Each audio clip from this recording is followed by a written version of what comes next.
पूर्णमदा पूर्णमिदं पूर्णात् पूर्णमुदच्यते पूर्णस्य पूर्णमादाय पूर्णमेवावशिष्यते ब्रह्मानन्दं परमसुखदं केवलं ज्ञानरूपं द्वन्द्वातीतं गगनसदृशं तत्त्वमस्यादिलक्ष्यम् एकं नित्यं विमलमचलं सर्वदी साक्षिभूतम् भावातीतं त्रिगुणरहितं सद्गुरुं तन्नमामि। गुरुर्ब्रह्मा गुरुर्विष्णु गुरुर्देवो महेश्वरः गुरुसाक्षात् परं ब्रह्म तस्मै गुरुवे नमः। ध्यानार्थं गुरुर्मूर्ति पूजामूलं गुरुर्पदम् मंत्रमूलं गुरुर्वाक्यं मोक्षमूलं गुरुकृपा।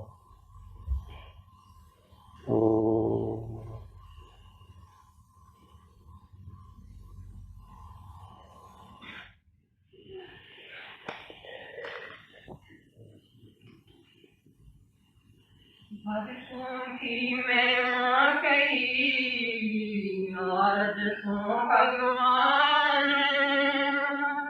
पढ़े सुने समझे कोई बिरला चतुर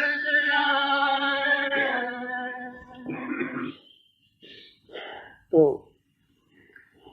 कहते हैं कि भगवान ने भक्तों की बड़ी महिमा वर्णन की है। उनके दर्शन से, उनके स्पर्शन से जीव का कल्याण होता है। तो जो कोई आदमी उनको पढ़ता है, सुनता है और फिर उसको समझकर अपने हृदय में बिठा लेता है, तो ऐसा कोई बिरला ही सज्जन होता है।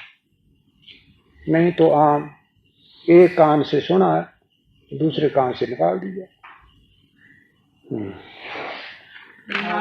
हमारी आत्मा से प्यारे जान नारद नीचे राखियो सत्य वचन मान। भगवान कहते हैं कि भक्त जो हैं वो क्या हैं? तो मेरी आत्मा है। इसको बिल्कुल सत्य समझना।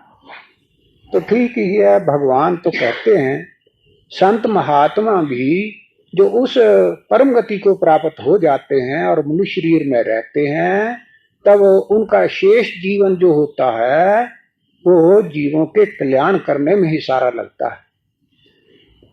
इस ख्याल से नहीं कि चलें जीवों का कल्याण करें, परंतु अपना आप समझकर, अपने अंग समझ करके तो उनके कल्याण का साधन निकालते हैं। क्योंकि उस अवस्था में पहुंचने पर फिर उनकी महापुरुषों की जो दृष्टि होती है वो यही होती है कि संपूर्ण भूत प्राणियों के अंदर एक मैं ही तो हूं। तब सारे शरीर जितने हैं वो सारे प्रभु के अंग हो, उस महापुरुष के अंग हो जाते हैं। तो उनके कल्याण के लिए जो प्रयत्न करते हैं वो यही समझते हैं कि हम अपना ही भला कर रहे हैं, अपने आप का ही उद्धार कर रहे हैं। भक्तन के दर्शन किए दृष्टि पाप मिट जाए, भजन सुने श्रद्धा किए श्रवण दोष कट जाए। तो इस तरह के जो पहुंचे हुए भक्त होते हैं या भगवान के प्यारे होते हैं, उनके केवल मात्र दर्शन करने से जो पाप आदमी से आंखों द्वारा होते हैं वो सब नष्ट हो जाते हैं।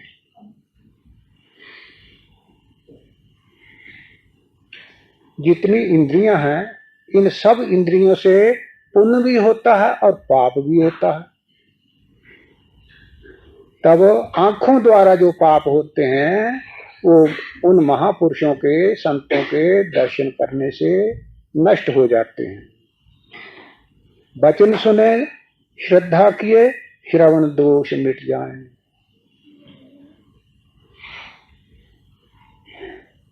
कन्ना द्वारा भी पाप होते हैं, तो उन महापुरुषों के वचन सुनने से ये पाप नष्ट, कानों द्वारा आए हुए नष्ट हो जाते हैं। हाँ, वाणी से प्रसन्न किए वाक दोष हैं दूर, प्रेम किए मन शुद्ध होए भक्ति से भरपूर। वाणी द्वारा उनकी महिमा गुणगान करने से, कीर्तन करने से वाणी के दोष जो हैं वो नष्ट हो जाते हैं, और उनसे प्रेम करने से मन शुद्ध हो जाता है।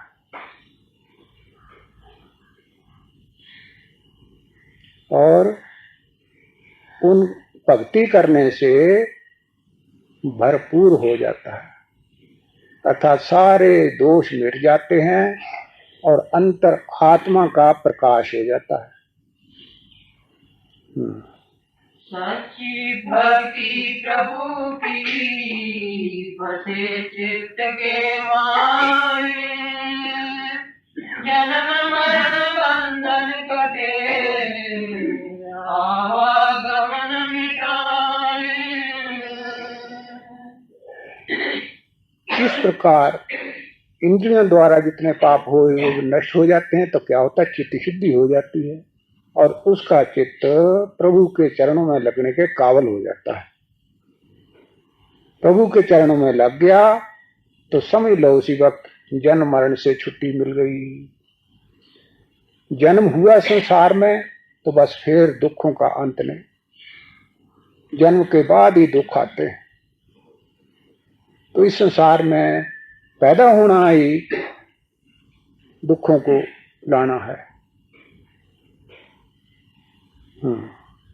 भक्तन की पदवी बड़ी मेरे इंद्र को नाए, तीन लोक नीचे ये वैकुंठ को जाए।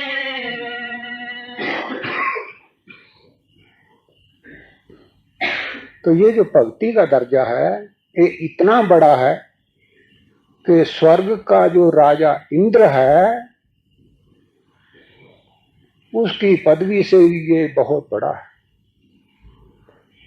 इंद्र को पदवी क्यों मिली थी? इस मनुष्य किसी समय इस मनुष्य लोक में आकर के कुछ उसने पुण्य कर्म किए थे, बहुत ज्यादा पुण्य कर्म थे। उन पुण्य कर्मों का फल भोगने के लिए स्वर्गों का राजा बना।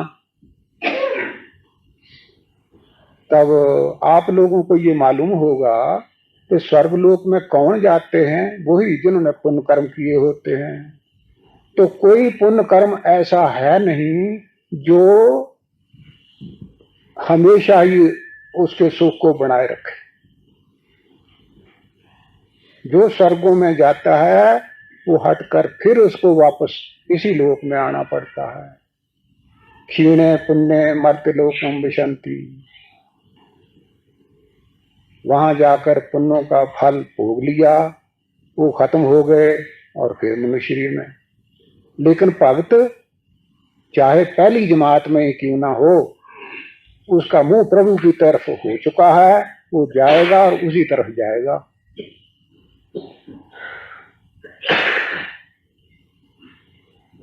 इस वास्ते जो छोटा मोटा भी भक्त है उसका दर्जा इंद्र से कई गुना ज्यादा है।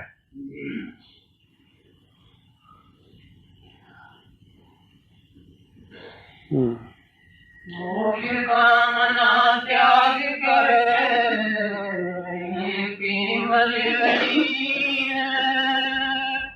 तीन लोक बस में मेरे भगतन में बस की। ऐसे जो भगत होते हैं भगवान के सच्चे भक्त, वो चार प्रकार जब की जो मुक्तियां हैं उनको भी नहीं चाहते, मोक्ष भी नहीं चाहते। वो तो चाहते हैं हमें चाहिए भगवान और हमें चाहिए उनका प्रेम, बस और कुछ नहीं चाहिए। 3 लोक बस में मेरे, भगतन में बस की। ये तीनों लोक जो हैं ये मेरे शासन के अंदर हैं, भगवान कह रहे हैं। परंतु मैं भक्तों के बस में रहता हूं, तब बड़ा कौन हुआ? बोलो कौन बड़ा हुआ भाई? भक्त बड़े हुए। भक्त बड़े हुए तो वो तो भगवान को चाहते हैं, तब भगवान बड़ा हुआ। भगवान को बड़ी चीज होगी तभी भक्त उसके पीछे लगते हैं ना। है आत्मा तो परमात्मा जब भगत बन जाते हैं तब भगवान। हाँ, तो भगत बन जाते हैं, उन्हीं के लिए कहा है ना कि जब भगत बन जाते हैं तो भगवान कहते हैं कि मैं उनके अधीन होकर के रहता हूँ। सबसे बड़े तो लेकिन बड़े तो भगवान ही हैं, अपनी मर्जी से अधीन है। अच्छा, दोनों एक को ले लें जी, कोई फर्क नहीं। सबसे बड़े गुरु हुए। आगे वही बात जब महाराज जी कहते हैं कि संत बड़े हैं, क्योंकि भगवान से हमारा काम नहीं चलता, संतों से भक्तों से चलता है। तब बड़े हुए भगत जब भगत बन जाए, चलो एकदम सही, ठीक है, बात ठीक ही है। भक्ति बड़े समझने चाहिए। किस तरह भला?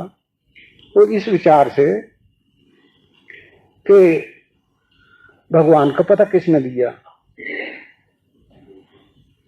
भगवान सर्वत्र परिपूर्ण व्यापक विभु और कर्ता हर्ता सब कुछ वही है, परंतु इसका पता किसने दिया?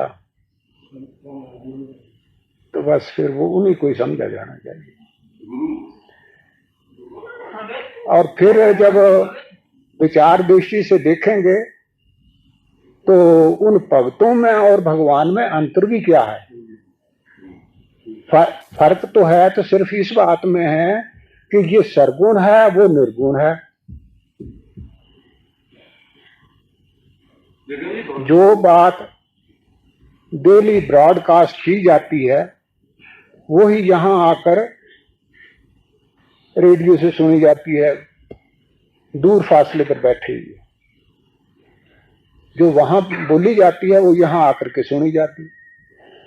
तो है वो सर्वत्र, परंतु वो जो सर्वत्र है उससे किसी का काम नहीं चलता। चलता है जाकर के जहां रेडियो हो रखा हो।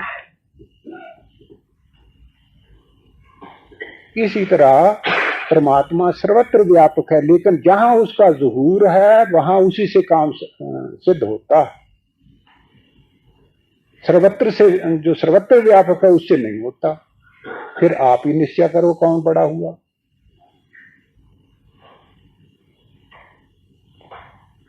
अच्छा, एक आदमी जैसे कि बच्चा किसी परीक्षा में बैठता है तो कहता है कि मेरा तो फर्ज है कि मेहनत करना, अब पास होना या फेल होना तो मेरे हाथ में नहीं है।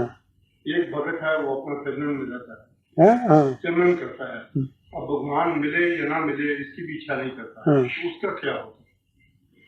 वो भी ठीक ही है, वो भी अच्छा है। देखो ना, एक आदमी कोई चाहता है कि मैंने एमए बनना है,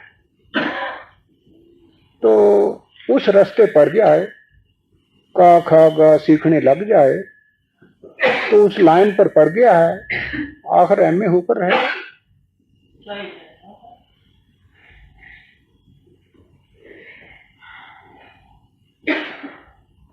अच्छा, और सिद्धि चाहे नहीं कनक कामनी त्याग,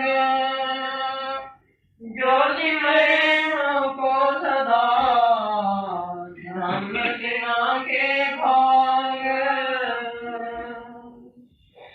ऐसे भक्त 8 प्रकार की जो सिद्धियां हैं वो नहीं चाहते। रुपया पैसा धन दौलत कुछ भी नहीं चाहते। जो सिमरे मोह को सदा धन्य तिन के भाव। इस तरह की जिसकी अवस्था हो सब तरफ से अपना चित्त हटा करके एक मेरा ही स्मरण और ध्यान करते हैं, वो बड़े ही भाग्यवान है। बड़े भाग्यवान क्यों बतलाया? इसलिए कि जिसकी ऐसी अवस्था हो गई, वो जिस वक्त भी श्री अगर प्रारब्ध कर्मों ने कोई रोक डाल के रखी तो आखिर प्रारब्ध एक समय तो जाके खत्म हो ही जाने। शरीर शांत होता तो सारी प्रारब्ध खत्म होती है, तो उस वक्त उसका जो रास्ता होगा वो सीधा मेरे धाम में आए।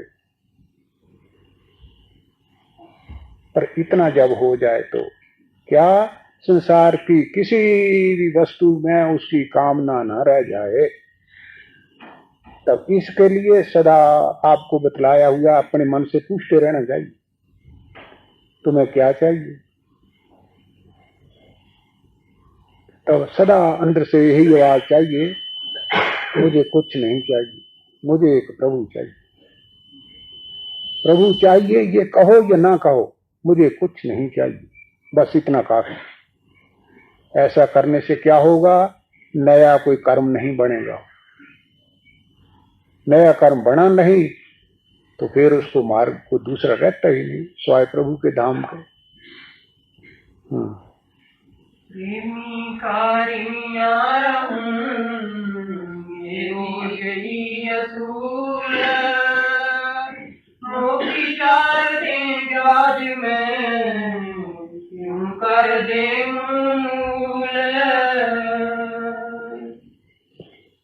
तो कहते हैं कि ये मैंने ऐसे असूल बना रखा है कि जो कोई किसी को देता है तो जिसको देता है उसको उसके बदले में कुछ ना कुछ देना पड़ता है। 4 रुपए आपने दिए मेरे को, तब उसके बदले में मुझे भी कुछ देना ही पड़ेगा। ये एक प्राकृत नियम है। तो कहते हैं कि भगवान भक्त जो हैं वो मेरी भक्ति करते हैं, मेरा नाम स्मरण करते हैं, मुझसे प्रेम करते हैं, तब उसके बदले में वो 4 प्रकार की जो मुक्तियां हैं वो भी नहीं चाहते। मैं उनको इनके बदले में ये देता हूं, वो इसको भी नहीं चाहते। तब मेरे पास कोई चीज देने को रहती नहीं। इस वास्ते भक्तों का मैं हमेशा ऋणी ही रहता। किन भक्तों का जो निष्काम होकर के मेरे भजन करते हैं, मेरा प्रेम करते हैं, मेरा स्मरण करते हैं, उनका मैं ऋणी रहता।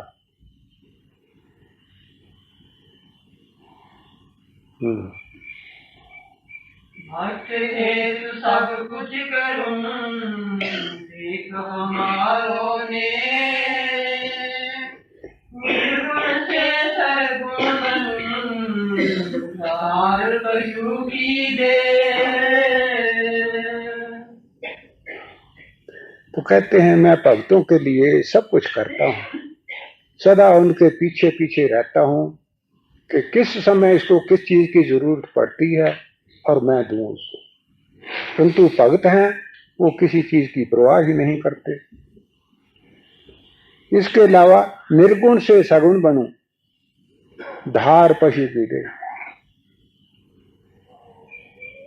मेरा अपना वास्तविक स्वरूप क्या है? निर्गुण निराकार सर्वव्यापी। परंतु मेरे बच्चे चूंकि बहुत छोटे हैं ना, बुद्धि भी छोटी, देखने की ताकत भी कम, इस वास्ते उनका कल्याण करने के लिए मैं एक पंच भौतिक दे, इनको पशु की दे कहा है, एक पशु के ये 2 है पंच भौतिक, ये धारण करके आता हूं सामने उसका कल्याण करने के लिए।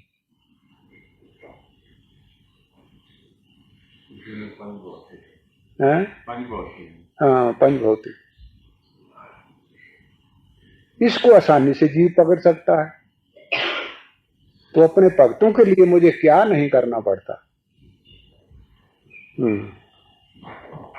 भक्त सदा मोह में बसे, भक्तन के माई, मुझ में मेरे भक्त में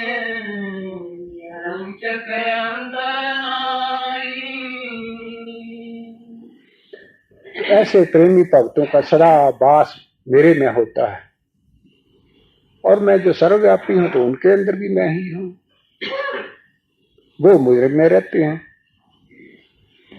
मुझ में मेरे भक्त में रंचक अंतर ना है। इस तरह वो मेरे में रहते हैं, मैं उनके अंदर रहता हूं। इस वास्ते मुझ में और मेरे भक्तों में कोई अंतर नहीं। फर्क है तो सिर्फ इतना ही कि वो सगुण है और मैं निर्गुण। वो साकार है, मैं निराकार हूं। भगत सोए तो संग सुन, आगे भोजन खाऊं, गावे जो प्रेम से अंतर तार मिलाऊं। भक्त सो जाता है तो मैं भी सो जाता हूँ, वो चलता है तो मैं भी चलता हूँ, वो भोजन करता है तो मैं भी खाता हूँ, वह गाता है प्रेम से तो उनके अंदर बैठा हुआ मैं उसे तार मिलाता हूँ। जिस वक्त आदमी की कीर्तन करते करते भजन बोलते चित्त की वृत्ति जो है प्रभु के चरण में लग जाती है, वो ही उसको तार कहते हैं। मैं उनके साथ तार जोड़ देता हूँ। आत्मा से आत्मा का संबंध परमात्मा के साथ जुड़ जाता है कीर्तन करते करते, सत्संग करते करते।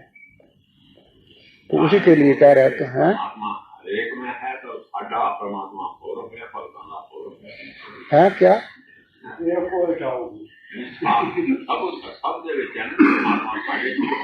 सारे कीड़ी मकोड़ी पतंगे सब दे अंदर ही है।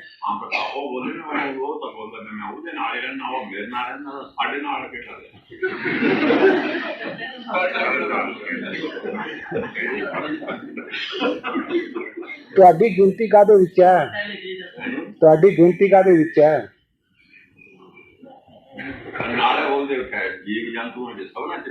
ਆਹੋ ਉਹ ਠੀਕ ਹੈ ਨਾ, ਫਿਰ ਉਹ ਜੀਵ ਜੰਤੂਆਂ ਦੇ ਵਿੱਚ ਰਹਿ ਕੇ ਜੀਵ ਜੰਤੂ ਬਣਿਆ ਰਹਿੰਦਾ, ਭਗਤਾਂ ਦੇ ਅੰਦਰ ਰਹਿ ਕੇ ਭਗਵਾਨ ਬਣਿਆ ਰਹਿੰਦਾ। हाँ हाँ बोलो। जित जित संसार वीर बने क्या करूं, सिर पर रखूं भक्त मेरे जहाँ जहाँ फिरते हैं मैं कभी भी उनका साथ नहीं छोड़ता, मैं सदा उनके पीछे पीछे रहता हूँ। किस लिए? इसलिए कि मेरे भक्त को किस वक्त मुझको मेरी उसको जरूरत पड़ती है। भीड़ बने रक्षा करूं, सिर पर रखूं हाथ, मुश्किल बने तो उसकी मुश्किल हल करता हूं और सिर के ऊपर उसके हाथ रखता हूं। शाबाश। जिस वक्त भक्त प्रहलाद को खंभ दिखाया गया तब छोटा बच्चा ही तो था। पिता ने कहा कि इसको जब तुम कहते हो कि हर एक चीज के अंदर है तो अपना वो दिखाओ, मुझे भी दिखाओ, इसको जफ्फी लगाओ। तब कुछ भय मान गया तो भगवान ने उसकी रक्षा के लिए क्या किया, एक छोटी सी कीड़ी उसके ऊपर चलती हुई नजर आई तो उसी को दिखाई दी, सबको नहीं। तो इनका वो कीड़ी है तो इसको कुछ नहीं होता तो मुझे कहाँ होता है, झट से जफ्फी पा दी। तब ऐसा क्यों किया भगवान ने? इसीलिए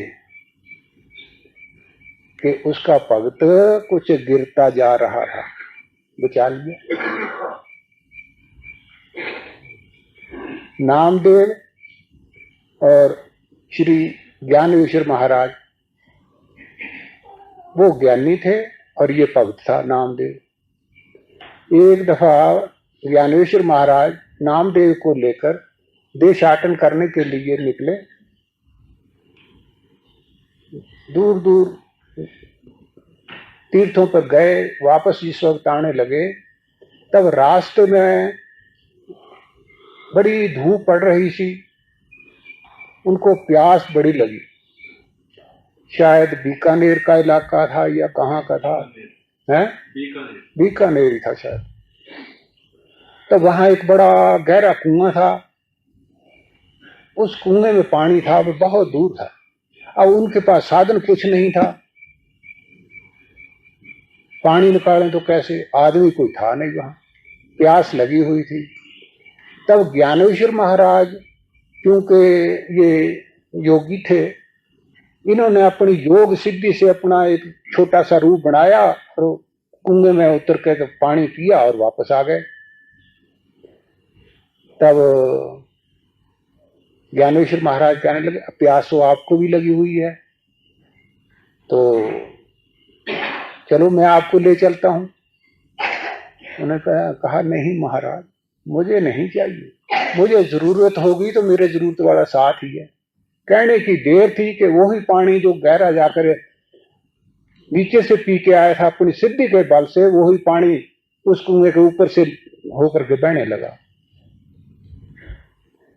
ज्ञानेश्वर महाराज ने फिर समझा कि भगवान इसका किस तरह अंग संग रहते हैं। तो इस तरह जब समय आ पड़ता है तो भगवान ही भक्तों की रक्षा करते हैं। वो सदा उनके पीछे रहते हैं कि भक्त किसी वक्त को मेरी जरूरत पड़े तो मैं उसको पूरा करूं, क्योंकि मैं उनका ऋणी हूं। रात दिन मेरा ध्यान करते, मेरा जाप करते, मुझको भी उनका कुछ करना ही चाहिए। तो ऐसा मौका देखते रहते हैं।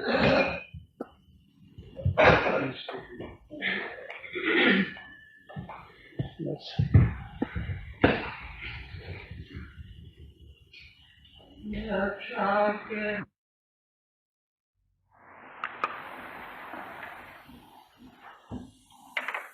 लेकिन आपने सुने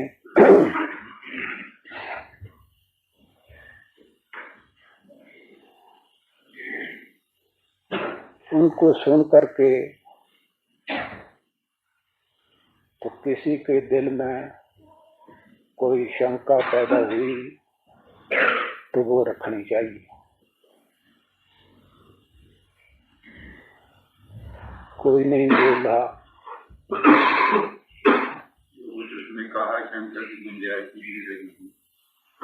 अच्छा, बड़ी अच्छी बात है।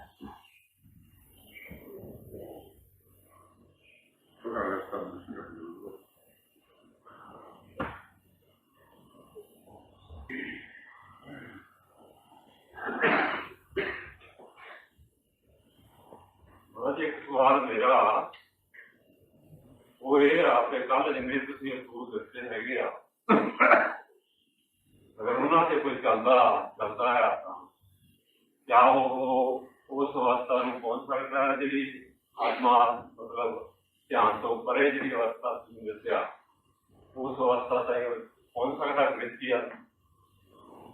हाँ, उन असूलों पर चले तो पहुंच सकता है।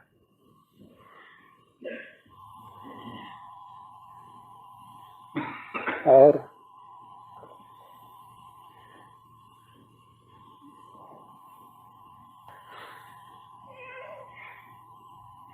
कोई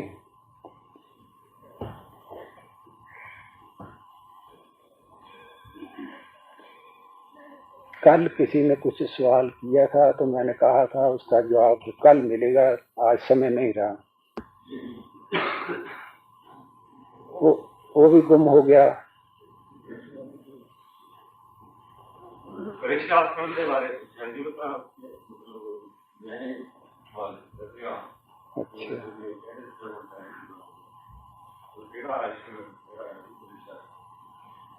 सवाल ही भूल गए हो। चलो ठीक है, उसकी जरूरत नहीं थी, अगर जरूरत होती तो याद रहना था। जो बाह्य रूप से हो, हाँ, साधना में बैठने से पहले उसको कुछ हासिल करना था। हाँ, ये सवाल था। तो सवाल तो किया था लेकिन क्योंकि उसकी ज्यादा जरूरत नहीं थी इसलिए याद नहीं रहा।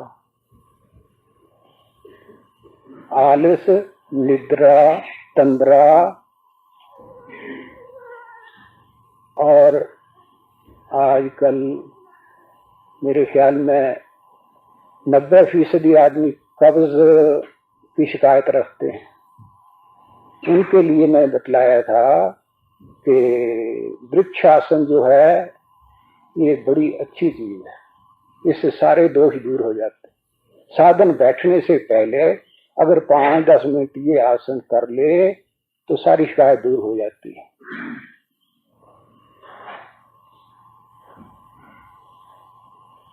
तो वो आसन है, प्रातः काल उठ करके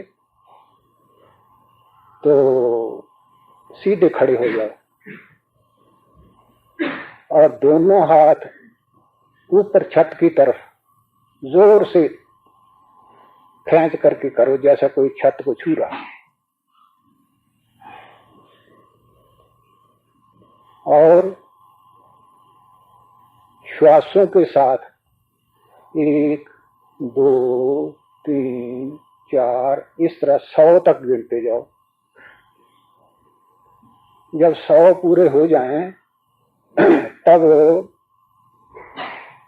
हाथों की जो उंगलियां हैं इनको जोर से, जैसे मुट्ठी बंद की जाती है, 5-6 बार इनको बंद करो और खोलो। हाँ, 100 तक गिनने के बाद उसके बाद फिर दाएं और बाएं दोनों भुजाओं को करके तो जोर से खींच करके इनको रखो और फिर उसी तरह 100 तक गिनना है। जब 100 पूरा हो जाए तब हाथों को जोर से खोलना और बंद करना। तीसरी बार फिर दोनों टांगों के साथ हाथों को लगा करके नीचे को जमीन की तरफ हाथों को करके तो फिर उसी तरह 100 श्वास तक उसी हालत में रहना है। जितना हो सके जोर से भुजाओं को खींच करके जमीन की तरफ लगाना, ना खड़े खड़े, बिल्कुल सीधे, हिलना जुलना कुछ नहीं। 100 जब पूरा हो जाए तो हाथों को खोलना और बंद करना बड़े जोर से।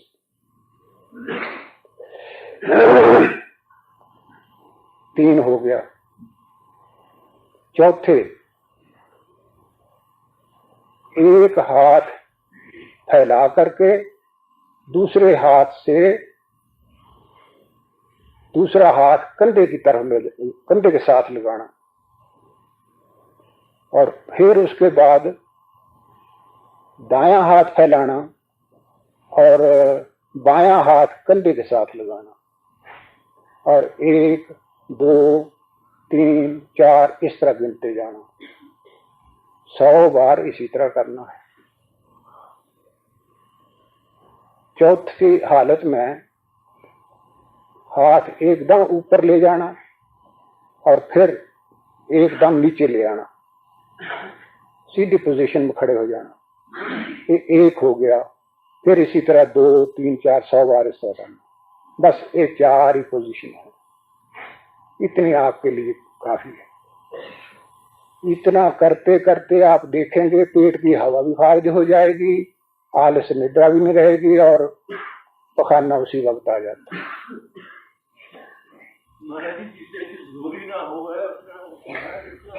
जीरा सौदा बिक चुकिया, पूरे वास्ते ये नहीं है।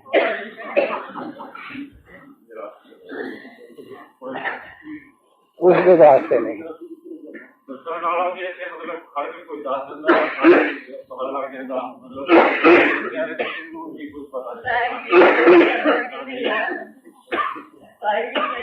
ना समझा नहीं।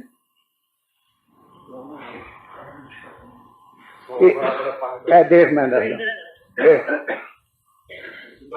ये सीधा हो गया। 1, 2,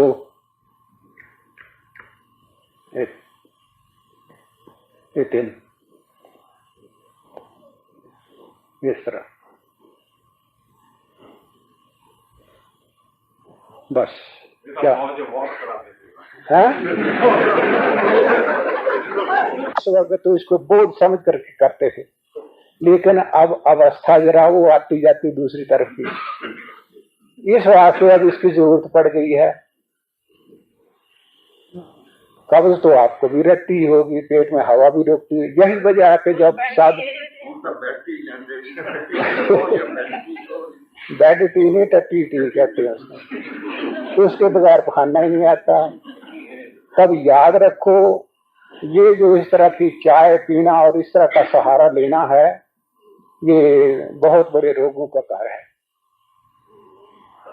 सारा सिस्टम जो है इसे बिगड़ जाता है शरीर का, और अंत में ब्लड प्रेशर हुआ तो बीमारी हृदय की आई। हृदय आई तो बस हार्ट फेल हो गया जी।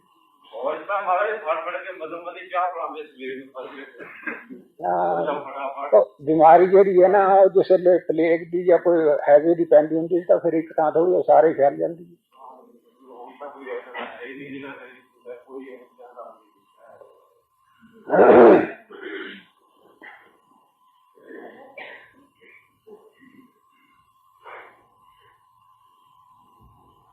जब आंतें कमजोर पड़ जाती हैं तो फिर साधन में बैठने पर वो पेट की जो आंतें हैं उनकी मोशन बंद हो जाती है, और हवा बजाय नीचे खारिज होने के दिमाग की तरफ चढ़ने लगती है, और काम बिगड़ जाता है, साधन नहीं चलता। इस वास्ते ठीक बात तो ये है कि ये जो साधन करना है, ध्यान में बैठना है, ये भी असल में नौजवानी में ही कुछ हो सकता है। वृद्धावस्था में तो ठीक निश्चय रखें, 12 अन्य शरीर की तरफ ध्यान रखना पड़ता है और 4 अन्य फिर परमार्थ कमाया जा सकता है। इतना फर्क पड़ जाता है। और नौजवानी में जितना चाहे कमा ले।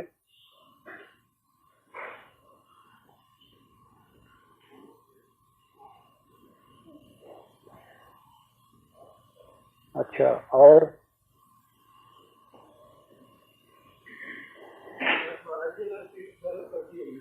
हैं?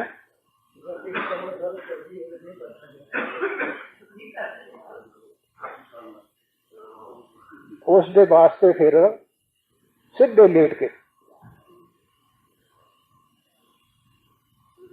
शवासन में लेट कर फिर साधन हो सकता है।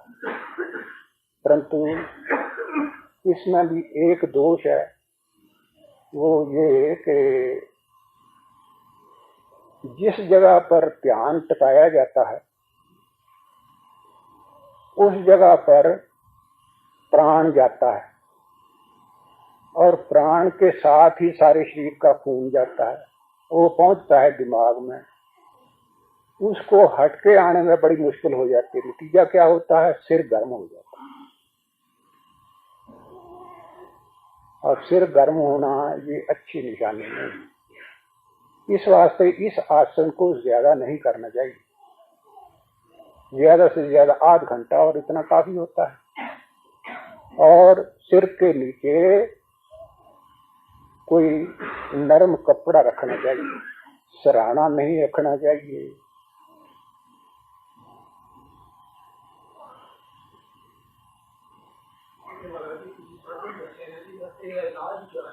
किस तरह?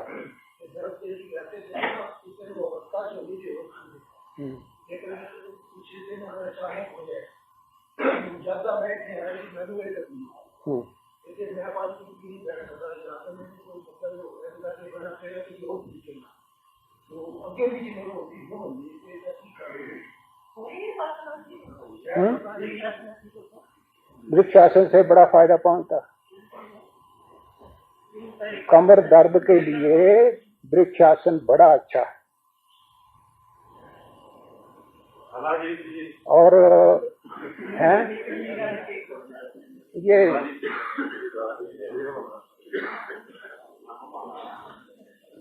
ये बीमारी, ये रोग मेरे को भी था, कई साल रहा, और इस वृक्षासन से ही गया। कमर दर्द, सीधे होकर ना बैठना। और अब ये है कि मैं जितनी देर चाहूं बैठ लूं, मुझे कोई तकलीफ नहीं, ना कमर दर्द और ना कोई और।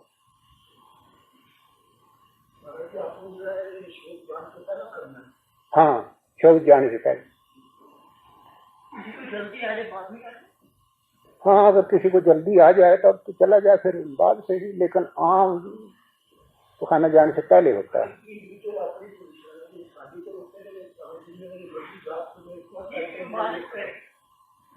अच्छा, और बोलो, और कोई? महाराज जी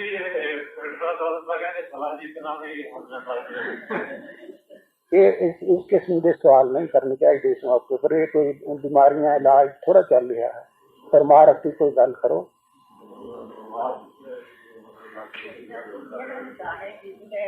हाँ, उन्हें वास्ते बात इस तरह है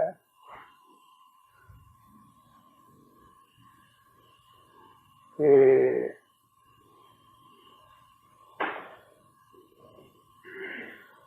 अगर संतां दी संगत करदे होए दिल दे विच ये विचार पैदा हो जाए, अपनी बुद्धि भी फैसला दे, ग्रंथों के पढ़ने से भी निश्चय हो जाए कि इस मनुष्य का लक्ष्य है भगवत प्राप्ति,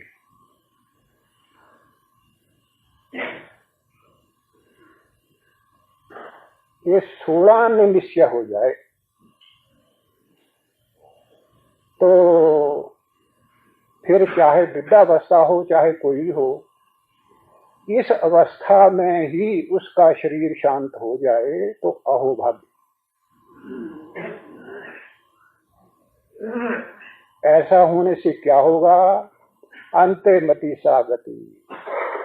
अंत समय जैसी बुद्धि होती है, जैसा विचार होता है, उसी के अनुसार इसकी उड़ान हो करके उस जगह जाकर के भगवान पैदा करते हैं जहां वो उसकी इच्छा पैदा हो सके, पूरी हो सके। और वो होगी तब मनुष्य नहीं होगी, तब उसकी बुनियाद तो बन गई। अगले जन्म में हालात अनुकूल मिलेंगे, शरीर वैसा मिलेगा, फिर उस इच्छा अपनी को पूरा कर सकेगा। प्रारब्ध कर्मों ने यदि उसका साथ ना दिया फिर दूसरे जन्म में भी, तो उस मार्ग पर तो पड़ ही गया है, उस नहीं तो चलो तीसरे से ही, फिर उसकी अधोगति नहीं होती। उसके लिए ये मार्ग है जिसके सौदा व्यक्ति का वो तो करेगा ही। जिस वक्त किसी के दिल में निश्चय हो जाएगा तो फिर वो तो करेगा ही, और उसके लिए बैठने की जरूरत नहीं, लेटने की जरूरत नहीं, कुछ भी करने की जरूरत नहीं। हाँ,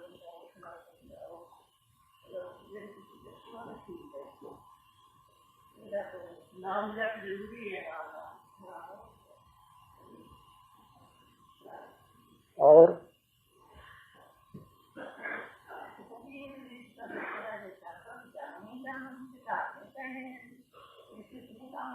इस सिद्ध के लगन के ऊपर है ना, लगन के ऊपर है ना।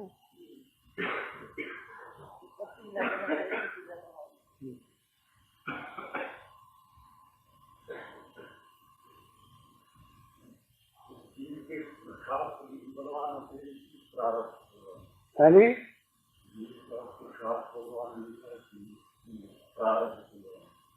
पुरुषार्थ बलवान है या प्रारब्ध बलवान है?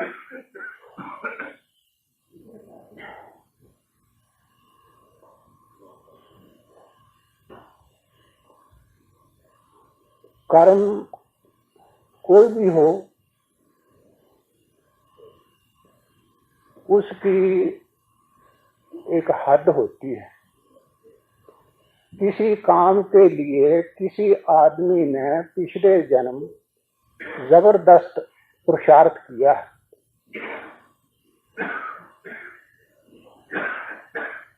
अगले जन्म में उसको उसका फल मिलता है। दूसरा आदमी है, उसने भी पुरुषार्थ किया है लेकिन उतना नहीं किया। तीसरा एक और है, उसके दिल में सिर्फ संकल्प ही हुआ था, कर नहीं सका। तो इन तीनों आदमियों के कर्म में, पुरुषार्थ में अंतर है। तो उनके अनुसार उसकी जो आगे प्रारब्ध बनेगी वो भी उसी के अनुसार होगी।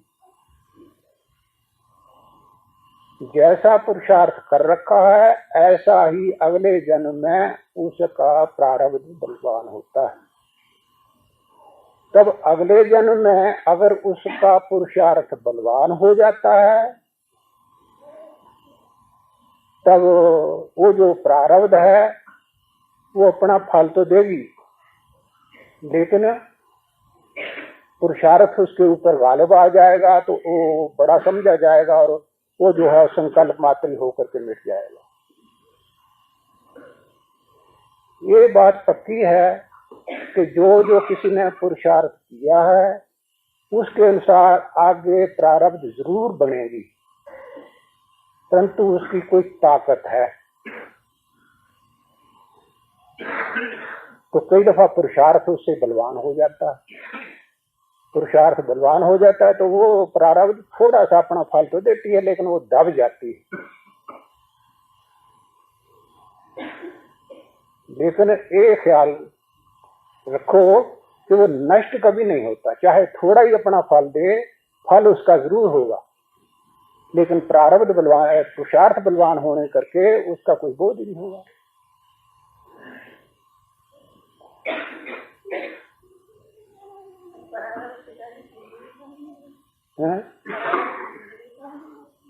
सिंगली किस तरह? क्यों भाई तू कितने रहना होना है? तो कल तू आया नहीं सत्संग के विच? कल धोते से या सुखाए? कल नहीं आया।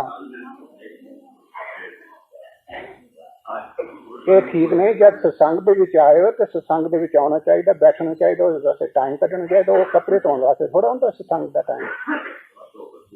ये ठीक नहीं है तुम्हारी बात। सत्संग में बैठो, अमल नहीं करना तो बात दूसरी है, लेकिन बात तो सत्संग की सुननी चाहिए।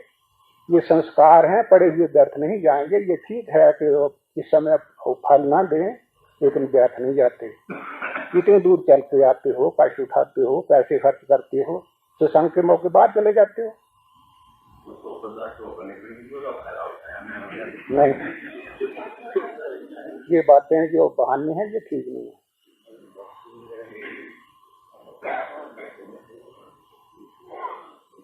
जो आदमी सत्संग में आए उसको चाहिए कि जब तक सत्संग हो उतनी देर तक उठ कर बाहर जाना बच्चों का काम है, ये ठीक नहीं है। एक घंटे या 1.5 घंटे के वास्ते भी किसी लोग बैठ नहीं सकते।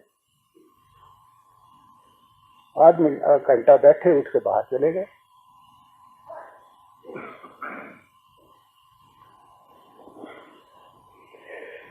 अच्छा,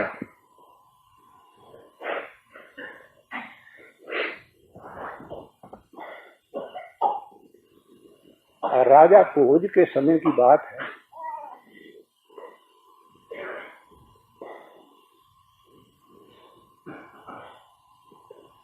राजा भोज के दरबार में अच्छे अच्छे वजीर रहते थे। उनमें से बड़ा वजीर कालिदास था। तो दूसरे वजीर और कुछ जो विद्वान थे उन्होंने सोचा कि जब कभी भी कोई बात होती है तो कालिदास की ही सलाह ली जाती है, उसी के ऊपर अमल किया जाता है, हमको कोई पूछता नहीं। क्या हम उससे कोई कम है? तो उन्होंने बगावत कर दी। उन्होंने कहा, महाराज हम इसके जेर रह करके काम नहीं कर सकते। ये हमारे बीच में कोई विद्वत्ता से या अकल से बड़ा नहीं। तो फिर क्या चाहते हो? उसने कहा कि ये काम हम कर सकते हैं। उन्होंने कहा बड़ी अच्छी बात है। राजा भोज तो अच्छी तरह जानते थे कि ये लोग, इनमें से कोई भी योग्य नहीं है जो इस कार्य को चला सके। तो राजा भोज को छुट्टी दे दी, कालिदास को छुट्टी दे दी। कालिदास को इसके शक्ति के उपासक थे, तो पहले भी कुछ विरक्त ही रहते थे, तो इन्होंने जाकर के जंगल में एक कुटिया बना करके वहां अपना भजन सुमन करते रहे। तब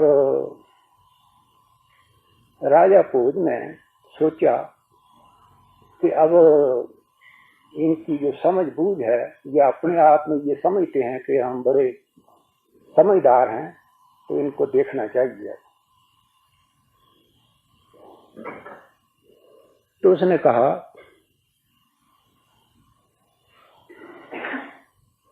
विनाशाय किम कारण,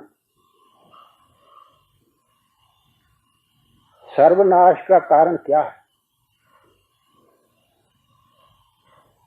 ये उन वजीरों के आगे रखा और उसने कहा कि भाई इसका जवाब लेना है, बताओ आज दे सकते हो या नहीं। सारे मिलकर के सोचने लगे कि विनाश के कारण तो कई हो सकते हैं, परंतु कोई भी कारण हमने बताया और राजा के चित्त ने उसको कबूल ना किया तो ठीक है। साथ ही राजा भोज ने ये भी कह दिया कि अगर तुम लोग इस मेरे सवाल का जवाब तसल्ली बख्श ना दोगे तो उस वक्त सबसे बड़ी सजा होती कि कान बचा, तो मैं परिवार कोल्लू में पीट देना सबको।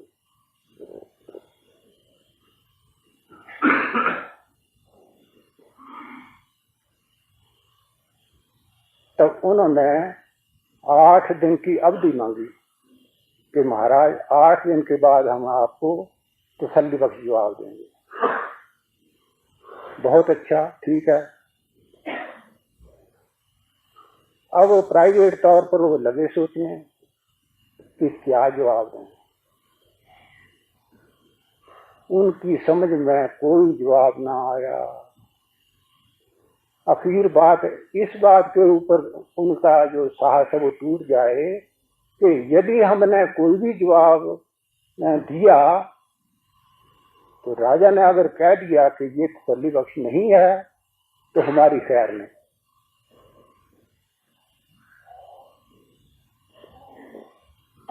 तब उन्होंने कहा कि भाई फिर इसका छूटने का उपाय तो यही है कि कालिदास के पास चलें और अपनी जो व्यथा है वो उसके आगे रखें।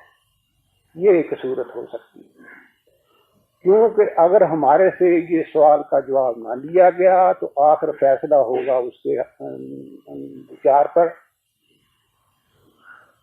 तो हमारी खैर नहीं। कालिदास के पास चले गए, जाकर के बड़ी आजिज़ी नम्रता से सवाल पूछा, महाराज राजा की तरफ से ये प्रश्न किया गया है और हम जो विचार देना चाहते हैं उससे हमारी तसल्ली नहीं हो रही, कृपा करके अब आप ही हमको बचा सकते हैं, नहीं तो हम नहीं।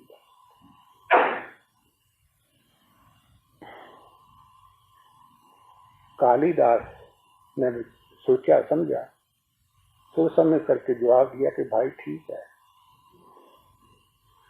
बात तो तुम्हारी ठीक हो जाएगी, पर ये बात है कि इसका जवाब मैं ही आकर के दूंगा और ये तुम्हारे साथ प्रतिज्ञा करता हूं कि तुम्हारे को मैं बचा लूंगा। उन्होंने कहा बड़ी अच्छी बात है।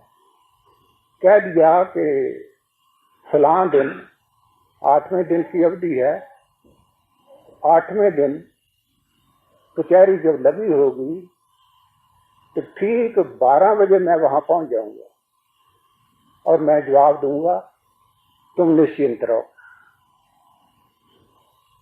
बड़ी मुश्किल से वक्त काटना मुश्किल हो गया उनको, आखिर वो दिन आ गया। 12 बज गए, देख रहे थे कि किस वक्त आवे, कोई नहीं आया।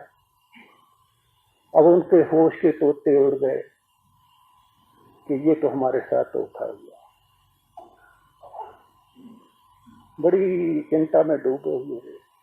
इतने में उन्होंने देखा कि एक कोई सन्यासी सामने आ रहा है, कुछ जटाएं उसके सिर पर हैं, गिरे हुए वस्त्र हैं, नंगे पांव हैं, हाथ में कमंडलू है और आ रहा है। आकर के दरबार में खड़ा हो गया। तो उस समय साधुओं की बड़ी इज्जत कदर होती है। जैसे ही आकर दरवाजे पर खड़ा हुआ तो राजा पोज उठकर खड़ा हो गया, नमस्कार किया और बैठने के लिए कहा और पूछा कि महाराज हम आपकी क्या सेवा करें।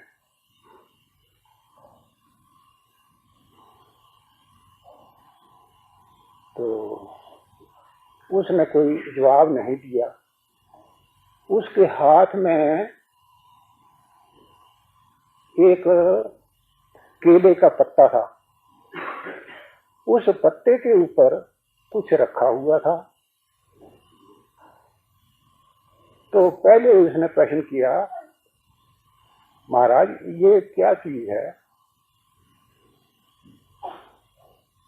तो उस साधु ने कहा, महाराज ये मांस की बोटी है।